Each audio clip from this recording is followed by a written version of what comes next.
August 11, 2025, Scarborough Shoal.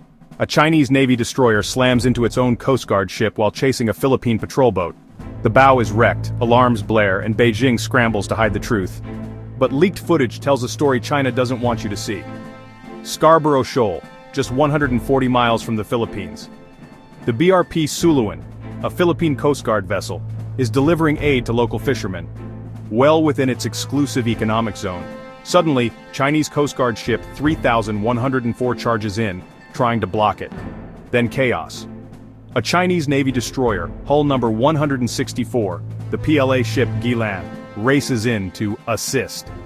In seconds, the Coast Guard ship swerves to avoid a collision with the Filipinos and smashes directly into the destroyer. Metal crunches, alarms scream, and the bow of the Coast Guard ship folds like a soda can. China was so desperate to intimidate the Philippines they ended up destroying their own ship. Within hours, Chinese state media launches a PR blitz, blaming the Philippines for dangerous maneuvers.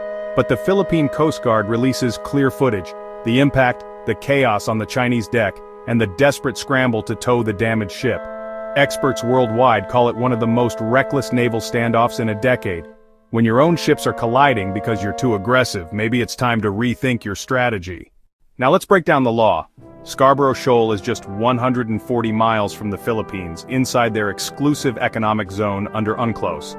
In 2016, an international tribunal ruled China has no legal claim here. Yet Beijing keeps sending military vessels to harass Filipino fishermen. This time the Philippines was on a humanitarian mission, and China's response damaged its own fleet. This isn't just about territory, it's about China using military force against humanitarian missions, but the drama doesn't stop there. Days later, a Chinese fighter jet buzzes a Philippine aircraft just 60 meters apart.